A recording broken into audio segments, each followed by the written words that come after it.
Hello everyone, एक बार फिर से आप सभी का स्वागत है हमारे YouTube channel story telling with बानी एंड पूजन पर। और आज हम आपके लिए रश्मि रॉकेट नाम की एक फिल्म का रिव्यू लेकर आए हैं। ये फिल्म 15 अक्टूबर 2021 को रिलीज हुई है और इसे टाइम्स ऑफ इंडिया पे 4 रेटिंग मिले हैं आउट ऑफ 10।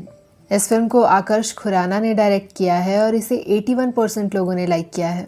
इस फिल्म का म्यूजिक अमित त्रिवेदी ने दिया गया है और इस बात के साथ शायद हम सब सिंक में हैं कि म्यूजिक के बिना मूवीज कुछ भी नहीं है, स्पेशली बॉलीवुड मूवीज। म्यूजिक को कहानी के साथ जिस तरह से ब्लेंड किया जाता है और साथ ही साउंड इफेक्ट्स को यूज किया जाता है, वो फिल्म को काफी ज्यादा इफेक्टिव बनाता है। तो अगर मैं ये कहूँ कि रश्मि रॉकेट ऐसी फिल्म है जिसमें म्यूजिक को काफी अच्छे से इस्तेमाल किया गया है, तो ये बिल्कुल भी गलत नहीं होगा। फिल्म की काफ़ी ज़्यादा शूटिंग गुजरात में है और गुजराती म्यूज़िक को जिस तरह से इस्तेमाल किया गया है वो काफ़ी ज़्यादा सराहनीय है। इस फिल्म के बारे में फिल्म मेकर्स का कहना है कि ये फिल्म ट्रू इवेंट से इंस्पायर्ड है, लेकिन ये किसी भी तरह की बायोपिक नहीं है और किसी की ज़िंदगी की कहानी तो बिल्कुल नहीं है।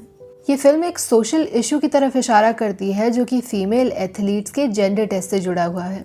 इस फिल्म में हमें तापसी पन्नू, प्रियांशु, सुप्रिया पिलगांवकर, अभिषेक बनर्जी और श्वेता त्रिपाठी मुख्य भूमिका में नजर आएंगे। कहानी की शुरुआत 2014 से होती है, जहां पर रश्मि को बहुत ही बेरहमी के साथ पुलिस वाले अरेस्ट कर रहे हैं। रश्मि को कुछ समझ नहीं आ रहा कि आखिर उसके साथ ये हो क्या रहा है। लेकिन रश्मि जब उन पुलिस वालों से सवाल करने की कोशिश करती है तो उन्हीं में से एक पुलिस वाला उसे जोर से थप्पड़ मार देता है। पुलिस वालों को किसी ने कंप्लेंट किया था कि इस हॉस्टल में एक लड़का लड़की बनकर रह रहा है और वो लड़का और कोई नहीं बल्कि रश्मि है। इसके बाद हमें 14 साल पहले का भुज का एक फ्लैशबैक दिखाया जाता है। रश्मि अभी एक छोटी बच्ची है और उसके माता पिता उसे बहुत ही प्यार से और बहुत ही आज़ादी के साथ पाल रहे हैं। रश्मि के माता पिता उसे कभी एहसास नहीं दिलाते कि लड़का और लड़की के बीच में कोई फर्क होता है। उसकी परवरिश वैसे ही की जाती है जैसे कि किसी लड़के की गई हो और यही वजह है कि वो बड़ी होकर एक टॉमबॉय बनती है। रश्मि के पिता अब इस दुनिया में नहीं है और उसकी माँ ही घर में उसके साथ होती है। उसकी माँ एक बहुत ही मजबूत औरत है जो कि गांव की औरतों के हक के लिए लड़ती है। रश्मि और उसकी माँ को जब ये पता चलता है कि एक लड़के ने गाँव में अपनी बीवी पर हाथ उठाया है तो रश्मि उस लड़के की खूब पिटाई करती है।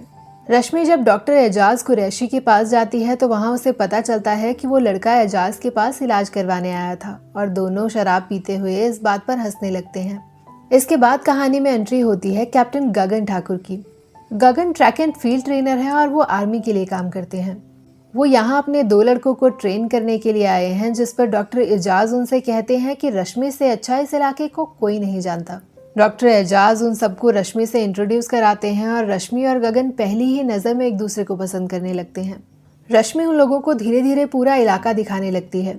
रास्ते में ही उन चारों की दोस्ती भी हो जाती है, लेकिन उन चारों में से एक लड़का म्यूजिक लगाकर लैंडमाइन की तरफ निकल जाता है। सब लोग उसे बचाने के लिए उसकी तरफ भागते हैं, लेकिन रश्मि इतना ज़्यादा तेज भागती है कि वो उन सबसे पहले ही पहुंचकर उसे बचा लेती है। गगन को ये देखकर काफी ज्यादा हैरानी होती है कि रश्मि जब इतना अच्छा भागती है तो वो किसी प्रतियोगिता में क्यों नहीं भाग लेती। जब गगन रश्मि से इस बारे में सवाल करता है तो रश्मि किसी भी कंपटीशन में पार्ट लेने के लिए इनकार कर देती है। गगन रश्मि से इतना ज्यादा इम्प्रेस्ड है कि वो उसके घर जाकर सीधा उसकी माँ से बात कर लेता है। उसकी माँ, जो कि रश्मि से बहुत ज्यादा प्यार करती है, वो चाहती है कि रश्मि अपना नाम कमाए और इसीलिए वो रश्मि को मनाने के लिए उसके पीछे पड़ जाती है। रश्मि को जब ये पता चलता है कि गगन उसके घर आए थे और उन्होंने उसकी माँ से बात की है तो उनसे झगड़ा करने के लिए वहां पर जाती है। गगन जब रश्मि से ये पूछता है कि वो किसी भी प्रतियोगिता में हिस्सा क्यों नहीं लेती तो रश्मि उसे बताती है कि उसके पिता की मौत तब हुई थी जब वो एक रेस में पार्ट ले रही थी। उस रोज उसे ये लगा कि रेस में ना भागकर अगर वो अपने पिता की तरफ भागी होती और उनकी जान बचाई होती तो शायद आज वो उसके साथ होते। रश्मि इनकार करती रहती है, लेकिन उसकी माँ उसे मनाने के लिए उसके पीछे लगी रहती है। बहुत दिनों के बाद रश्मि किसी कंपटीशन में पार्ट लेने के लिए राजी हो जाती है और देखते ही देखते वो एक नेशनल स्टार बन जाती है। रश्मि को अब रश्मि रॉकेट के नाम से बुलाया जाने लगता है क्योंकि उसकी स्पीड बहुत ही ज्यादा अच्छी है। रश्मि का फेम इंडियन एथलेटिक्स एसोसिएशन तक पहुंच जाता है और वो लोग उसे वहां पर बुला लेते हैं। वहां पर रश्मि की मुलाकात बाकी की लड़कियों के साथ साथ निहारिका से भी होती है, जो कि अब तक वहां की स्टार थी। निहारिका टैलेंटेड तो थी ही, साथ में वो सीनियर सिलेक्टर की बेटी भी थी। निहारिका जब ये देखती है कि रश्मि उससे बेहतर है और वो उसके रिकॉर्ड्स तोड़ रही है तो उसे उससे जलन होने लगती है। वो दोनों ही इंटरनेशनल ओलंपिक्स के लिए भागती हैं और मेडल लेकर आती हैं। लेकिन जब मेडल्स लेने के बाद रश्मि इंडिया आती है तो उसके साथ बहुत ही अजीब कुछ होता है। इससे पहले कि वो हॉस्टल जाती है, उसे सीधा एक मेडिकल फैसिलिटी में ले जाया जाता है और उसके साथ बहुत ही अजीब अजीब टेस्ट परफॉर्म किए जाते हैं। बहुत लंबे टाइम तक रश्मि को उसी मेडिकल फैसिलिटी में रखा जाता है और उसके बाद जब वो हॉस्टल जाती है तो उसके साथ वो हादसा होता है जो फिल्म की शुरुआत में दिखाया था, यानी कि कुछ पुलिस वाले उसे लड़का कहकर सीधा पुलिस स्टेशन में बंद कर देते हैं।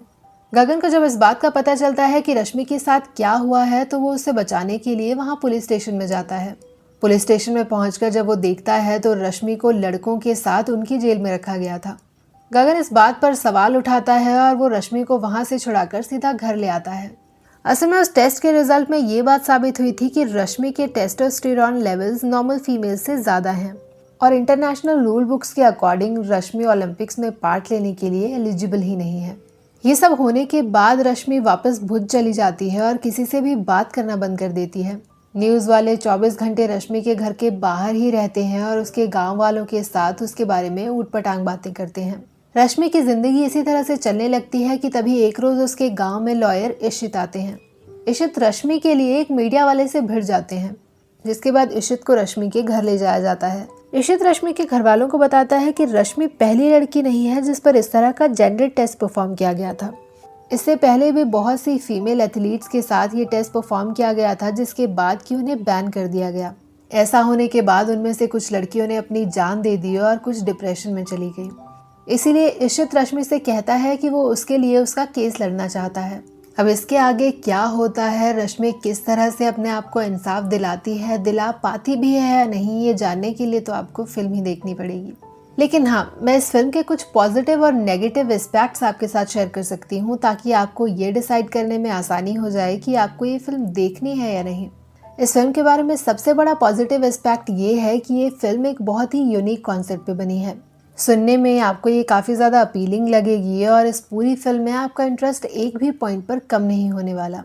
इसके अलावा स्टार कास्ट को काफ़ी ज़्यादा स्मार्टली चूज़ किया गया है क्योंकि तापसी पन्नू की परफॉर्मेंस आपको आउटस्टैंडिंग लगेगी। बस इस पूरी फिल्म के दौरान मुझे सिर्फ एक चीज़ ने बॉदर किया, वो था तापसी पन्नू का अननेसेसरी काला कलर। यानी कि ठीक है कि उन्हें गुजरात और भुज से दिखाया गया था, लेकिन फिर भी जिस तरह से उनके कलर में वेरिएशंस दिखाई गई हैं वो बिल्कुल ही रिक्वायर्ड नहीं था। अगर मैं इस फिल्म की सबसे बेस्ट परफॉर्मेंस की बात करूं तो वो प्रियांशु की रहेगी, जिन्होंने की कैप्टन गगन ठाकुर की भूमिका निभाई है।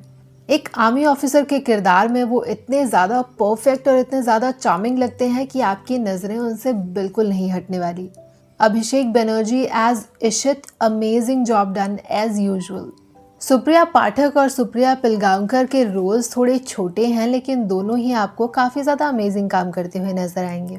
एंड लास्ट पर नॉट दी लीस्ट, गुजरात में जितने भी सीन्स शूट किए गए हैं आपको वो बहुत ज़्यादा पसंद आने वाले हैं। तो हमारी तरफ से ये फिल्म एक मस्ट वॉच है और ये फिल्म आपको बहुत ज़्यादा पसंद आएगी। तो हमारी तरफ से ये फिल्म एक मस्ट वॉच है और हम इसे 8 रेटिंग देते हैं आउट ऑफ 10।